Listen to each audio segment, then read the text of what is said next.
கர்த்தருடைய பரிசுத்த நாமத்துக்கே மகிமை உண்டாவதாக. இன்றைக்கு கூட நான் உங்கள் கூட பகிர்ந்து கொள்ள போகிற ஒளிவடிவ கட்டுரை ஆதியாகமம் 11வது அதிகாரம். இந்த அதிகாரத்துடைய முன்னுரை அப்படின்னு சொல்லி பார்த்தோன்னா, இந்த அதிகாரத்தில் பாபேல் கோபுரம் கட்டப்பட்டது. அடுத்ததாக அந்த இடத்துல தேவன் அந்த ஜனங்களுடைய மொழிகளை தாறுமாறாக்கினது. அடுத்து சேமினுடைய சந்ததி, அந்த சேமினுடைய சந்ததியில் கடைசியாக ஆபிரகாமுக்கு திருமணமானது வரை இந்த 11ஆம் அதிகாரத்தில் வரையறுக்கப்பட்டிருக்கிறது. இதில் பாபேல் கோபுரம் எப்படி கட்டப்பட்டது அப்படின்னு சொல்லி நம்ம பார்க்கும்போது, ஸ்நேயர் தேசத்தில் உள்ள சமபூமியில் ஜனங்கள் எல்லாம் ஒன்றாக இருக்கும்போது அவங்களோட மொழி ஒரே மாதிரியாக இருந்தது. அப்போ அவங்களுக்குள்ளே பேசிக்கிறாங்க, நம்மளுடைய பெருமையை இந்த உலகத்திற்கு காட்டும் அளவு வானளாவும் சிகரத்தை கொண்ட ஒரு கோபுரத்தை நமக்கு கட்ட வேண்டும். அதாவது இதற்கு முந்தைய அதிகாரத்தில் நிம்ரோத் என்ற மன்னன் அரசாட்சி செய்து கொண்டினான். அவன் புற மத வழிபாட்டிற்கு அவனும் அவனுடைய மனைவி வித்திட்டவர்கள் அப்படின்னு நம்ம பார்த்தோம். அவனோட மன்னனுடைய துணையோடு கூட இந்த பாபேல் கோபுரம் உருவாக்கப்பட்டதுக்கு ஒரு அடித்தளமாய் அமைந்தது அப்படின்னே சொல்கிறாங்க. இந்த பாபேல் கோபுரத்தை எப்படி கட்டினார்கள்னு பார்த்திங்கன்னா, மண்ணினால் உருவாக்கின கற்களை தீயினால் சுட்டு, அதாவது செங்கல் இருக்குல்லையா இப்போது நம்ம யூஸ் பண்ணுற அந்த மாதிரி அந்த காலத்தில் பண்ணியிருக்காங்க.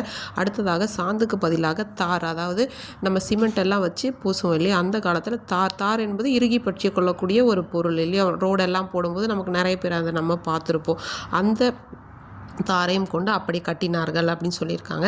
இதில் மொத்தம் 7 பகுதிகள் இருந்ததாகவும், முதல் பகுதி முழுவதும் விக்கிரகத்துக்காக அர்ப்பணிக்கப்பட்டதாகவும், கோபுரத்தின் உச்சியில் ஒரு கோவில் கட்டுவதாகவும், அது பாகால் அப்படிங்கிற தெய்வத்துக்காக அது அர்ப்பணிக்கப்பட்டதாகவும், கோபுரத்தோட நடுவில் 12 ராசி அடையாளங்கள் நிறைந்த அதாவது ஜோடியாக் சைன் அப்படின்னு சொல்லுவோம்ல, அப்படி இருந்ததா தொல்பொருள் ஆராய்ச்சியாளர்கள் சொல்கிறாங்க.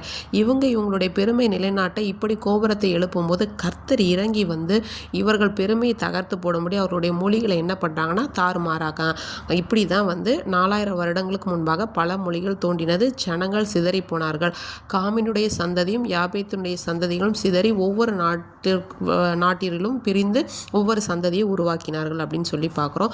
அடுத்ததாக இந்த சேமின் சந்ததி ஒரு குறிப்பிடத்தக்க சந்ததி. எதனால் அப்படின்னு சொல்லணும்னா, ஒன்றான மெய்தேவனாகிய இயேசு கிறிஸ்துவை தொழுது கொள்ளக்கூடிய பக்தி நெறியை இந்த உலகத்திற்கு கொடுத்தது அப்படின்னு சொல்லி பார்த்தோன்னா நம்மளுடைய இந்த சேமின் சந்ததி தான்.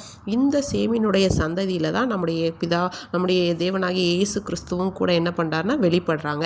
சேமினுடைய சந்ததியில் வந்தவர் தான் தேராகனுடைய மகன் தான் ஆபிரகாமனுடைய சகோதரனுடைய மகன் தான் இந்த லோத்து. இவர்கள் எல்லாம் ஒரே இடத்துல குடியிருக்கிறாங்க. அடுத்ததாக ஆபிரகாமுக்கு ஒரு மனைவி இருக்காங்க, அவங்க பேர் சாராய். ஆபிரகாமுக்கும் சாராய்க்கும் பிள்ளை இல்லாதிருந்தது அப்படிங்கிற ஒரு பக்கத்தோட இந்த ஒரு கட்டுரை முடிவடையுது. நாமும் கூட இன்றைய நாட்களில் தேவனுக்கு முன்பாக நம்மளுடைய பெருமைகளை எடுத்து காட்டாதபடி தாழ்மையுள்ள ஆவி தரித்தவர்களாய் இருப்போமாக. ஆமேன்.